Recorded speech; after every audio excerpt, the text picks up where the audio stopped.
Lecture de la messe de la nuit de Noël. Première lecture du prophète Isaïe, chapitre 9, versets 1 à 6. Le peuple qui marchait dans les ténèbres a vu se lever une grande lumière, et sur les habitants du pays de l'ombre, une lumière a resplendi.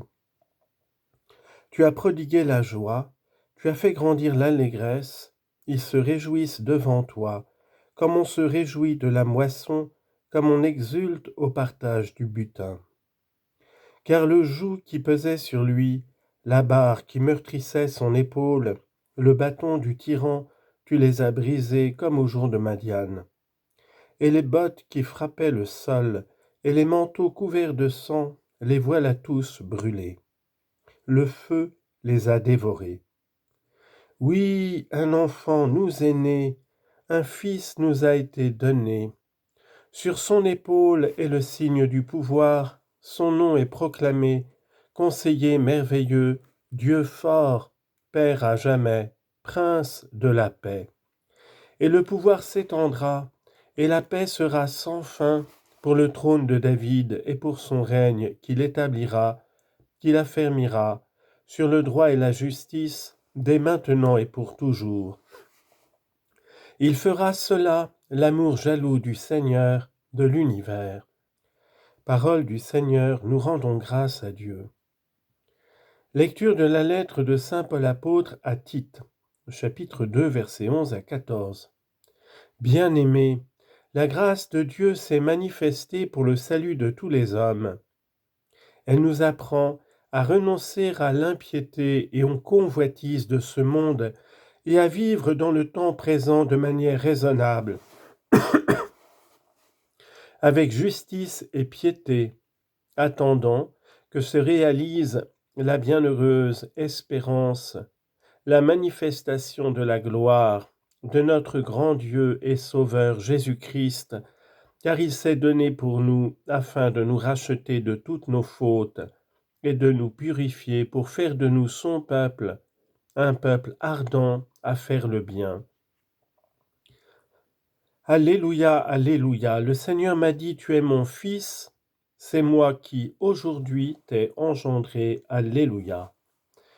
De l'évangile de Luc, chapitre 2, versets 1 à 14. En ces jours-là parut un édit de l'empereur Auguste ordonnant de recenser toute la terre. Ce premier recensement eut lieu lorsque Quirinius était gouverneur de Syrie. Et tous allaient se faire recenser, chacun dans sa ville d'origine. Joseph lui aussi monta de Galilée depuis la ville de Nazareth vers la Judée jusqu'à la ville de David appelée Bethléem. Il était en effet de la maison et de la lignée de David.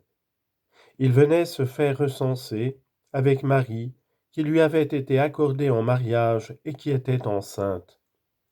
Or pendant qu'ils étaient là, le temps où elle devait enfanter fut accompli, et elle mit au monde son fils premier-né. Elle l'emmaillota et le coucha dans une mangeoire, car il n'y avait pas de place pour eux dans la salle commune. Dans la même région, il y avait des bergers qui vivaient dehors et passaient la nuit dans les champs pour garder leurs troupeaux. L'ange du Seigneur se présenta devant eux, et la gloire du Seigneur les enveloppa de sa lumière. Ils furent saisis d'une grande crainte. Alors l'ange leur dit, « Ne craignez pas, car voici que je vous annonce une bonne nouvelle, qui sera une grande joie pour tout le peuple. Aujourd'hui, dans la ville de David, vous est né un Sauveur qui est le Christ, le Seigneur. Et voici le signe qui vous est donné.